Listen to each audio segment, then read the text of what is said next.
राष्ट्रपतीपदाची निवडणूक जवळ येते तशा घटना अतिशय झपाट्याने घडू लागले। दिवसभर राजधानी दिल्लीत काय झालं पाहूयात।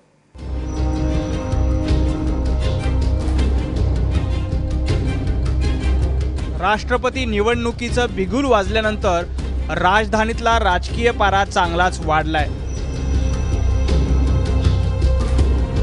दोन्ही बाजूंनी खलबतं सुरू झाली आहेत, पण पहिली चाल कुणी खेळायची यावरून साशंकता आहे। काँग्रेस अध्यक्षा सोनिया गांधींच्या उपस्थितीत यूपीएच्या प्रमुख पक्षांची बैठक पार पडली आहे। गेल्या महिन्याभरातली यूपीएची ही दुसरी बैठक आहे। ADMK आहे, TRS आहे, अशा 2-3 पक्षांनी त्यांना पाठिंबा जाहीरपणे ऑलरेडी केला आहे आणि त्यामुळे त्यांच्या NDAचा उमेदवार निवडून येईल अशी म्हणजे जवळपास खात्री आहे। अशा परिस्थितीमध्ये तो दुसऱ्या पक्षाच्या नेत्यांचं नाव कशासाठी घेतील आणि शरद पवार साहेबांनी खुद म्हणजे सांगितलेलं आहे की मी या पदाचा उमेदवार नाही आणि म्हणून याच्याविषयी फार काही स्पेक्युलेशन करणं योग्य नाही। राष्ट्रपती पदाचा उमेदवार सर्वसहमतीचा असावा अशी भूमिका तुर्तास दोन्हीही बाजू मांडतायत। भाजपनं तर आपण असे प्रयत्न करतोय हे दाखवण्यासाठी जेटली, राजनाथ सिंग आणि व्यंकय्या नायडू या 3 मंत्र्यांची समिती देखील नेमलेली आहे।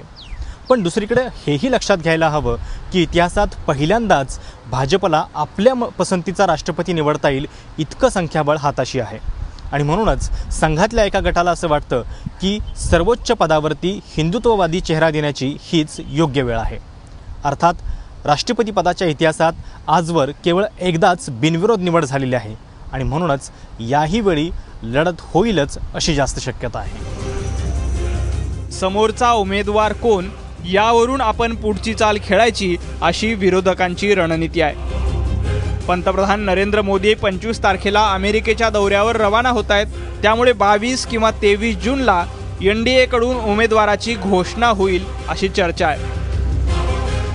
जर NDAनं पहिल्या आदिवासी राष्ट्रपती म्हणून द्रौपदी मुर्मू यांचं नाव पुढे केलं तर UPA कडून लोकसभेच्या माजी अध्यक्षा मीरा कुमार यांचं नाव पुढे होण्याची शक्यता आहे, ज्या दलित नेत्या आहेत।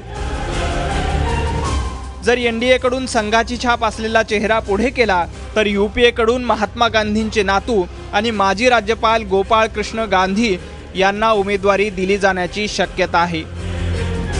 अडवाणींचं नाव खरं तर बाबरी मशीद प्रकरणामुळे मागे पडले, पण नुकतंच भाजपचे खासदार शत्रुघ्न सिन्हा यांनी अडवाणी हेच सर्वात उत्तम पर्याय असल्याचं सांगत त्यांच्यासाठी लॉबिंग सुरू केलंय।